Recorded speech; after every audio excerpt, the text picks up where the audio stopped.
आज मैं आपके लिए गर्मियों की एक ख़ास सब्ज़ी कद्दू या घिया कुछ भी कह सकते हैं आप, वो बनाने जा रही हूँ।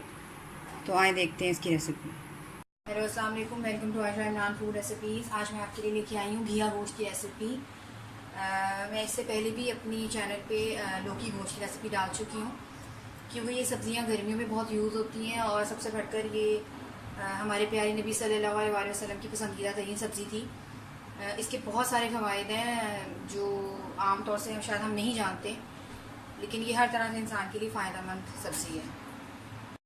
शुरू करते हैं बिस्मिल्लाहिर्रहमानिर्रहीम से। इसके इंग्रेडिएंट्स में शामिल हैं, ये तकरीबन 1 किलो मैंने घिया लिया है, कद्दू या घिया जो भी आप कहना चाहें। मैं इसे मटन में बना रही हूँ। ये तकरीबन 1.5 पाव मटन है। आप चाहें तो इसे चिकन में भी बना सकते हैं। इसके अलावा इसके मसालों में शामिल हैं ये 1 चम्मच जो है भुना कुटा ज़ीरा है, हाफ़ टी स्पून जो है गरम मसाला, हाफ़ टी स्पून लाल मिर्च, हाफ़ टी स्पून नमक, हाफ़ टी स्पून हल्दी। और उसके अलावा ये एक दरमियाने साइज़ की प्याज है, ये मैंने बिल्कुल बारीक बारीक काट ली है। धनिया, और ये तकरीबन 2 से 3 टमाटरों की प्योरी है। मैं अगर आप चाहें तो इसको टमाटर को बिल्कुल बारीक काट के भी यूज़ कर सकते हैं, लेकिन मैं प्यूरी यूज़ कर रही हूँ। इसके अलावा ये हरी मिर्चों का पेस्ट और 1 चम्मच लहसुन अदरक का पेस्ट, और एज़ यूजुअल 2 खाने के चम्मच है हस्बे ज़रूरत कुकिंग ऑयल। इसके अलावा मैं आपको एक टिप देना चाहती हूँ कि अगर जब भी कोई सब्ज़ी बनाएं उसमें आप टमाटर यूज़ कर रहे हों तो पहले सब्ज़ी को गला लें, उसके बाद टमाटर डालें। क्योंकि अगर आप पहले से टमाटर डाल देंगे तो ज़्यादातर ये होता है कि वो ठठर सी जाती है सब्ज़ी, और अच्छी तरह से पूरी तरह से वो गल नहीं पाती है, तो वो कोई ना कोई कमी रह जाती है। और इसके अलावा मैं आज जो ये अपनी घिया गोश्त की रेसिपी बना रही हूँ, ये मैं प्रेशर कुकर में बनाऊँगी, क्योंकि मटन है तो गलने में टाइम लेता है। तो शुरू करते हैं बिस्मिल्लाहिर्रहमानिर्रहीम से। प्याज जो है वो हमारा पिंक पिंक होना शुरू हो गया। अब आप इसमें ये हरी मिर्चों का पेस्ट और लहसुन अदरक का पेस्ट भी डाल दें।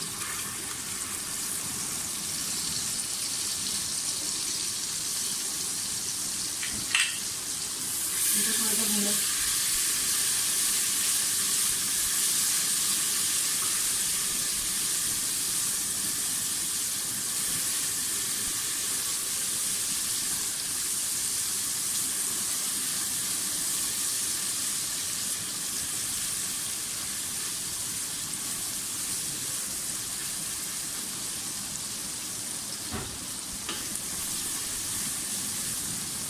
साथ ही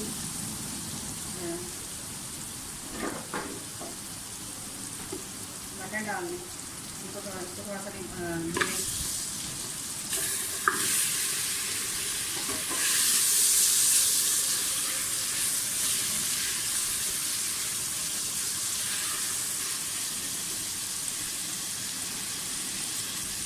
साथ ही मसाले डाल दें।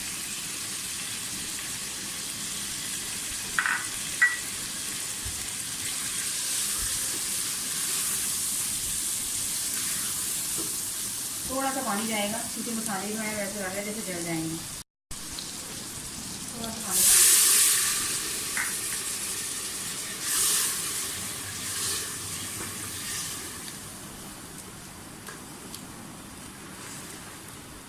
गोश्त को मसालों के साथ अच्छी तरह से भूनें।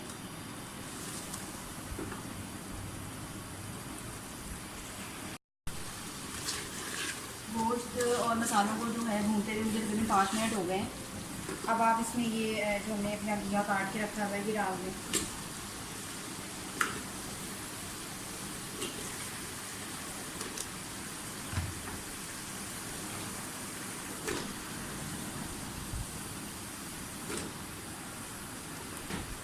अब हमारा फ़िलहाल कोई ख़ास काम नहीं है, थोड़ा सा मिक्स करके मैं इसमें थोड़ा सा पानी डालूँगी और फिर इसको प्रेशर की सीटी लगा दूँगी। तकरीबन 20 मिनट से 25 मिनट की सीटी लगाऊंगी, क्योंकि फिर गोश्त मटन थोड़ा सा टाइम लेता है अच्छी तरह से गलने में। फिर आपको इसका बाकी प्रोसेस दिखाती हूँ। और मैंने आपको बताया था मैं टमाटर अभी नहीं डाल रही, टमाटर मैं बिल्कुल एंड में डालूँगी जब मैं सारा कुछ भून रही हूँ। प्रेशर मैंने बंद कर दिया, तकरीबन 20 से 25 मिनट की सीटी लगाऊँगी मैं, ताकि हमारा मटन और सब्ज़ी अच्छी तरह से गल जाए। घी की जो सब्ज़ी है आप देख सकते हैं अच्छी तरह से हमारी गल गई है।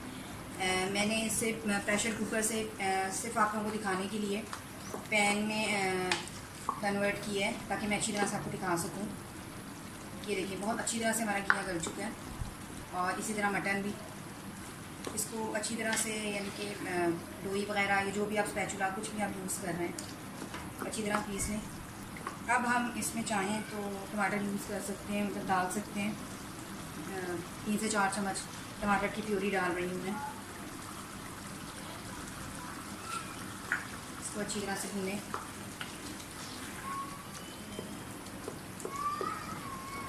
कुछ लोग घिया जो है या कद्दू जो है साबुत साबुत रखते हैं, लेकिन मैं जो हूँ अच्छी तरह से पीसूँगी इसको, क्योंकि हमारे घर में पीसा हुआ सब यानी कि खुश होके खाते हैं। अब बस अब इसकी बुनाई के ऊपर है। थोड़ा सा धनिया मैं इसको शुरू में डालूँगी भूनते वक्त, और एंड में भी थोड़ा सा डालूँगी।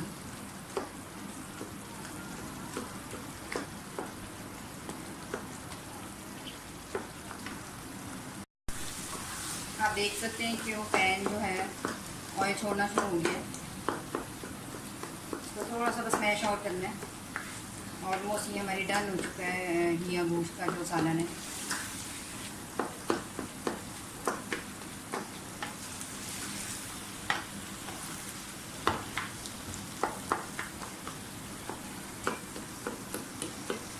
आप चाहें तो इसे बॉयल राइस के साथ खाएँ, चाहें तो रोटी के साथ खाएँ, हर तरह से खाया जा सकता है। बॉइल्ड राइस के साथ बहुत अच्छा लगता है।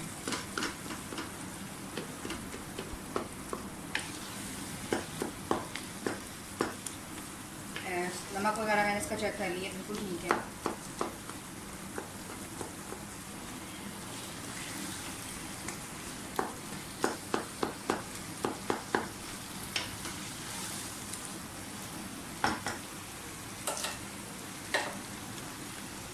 अच्छी तरह से भून गया है हमारा सालन।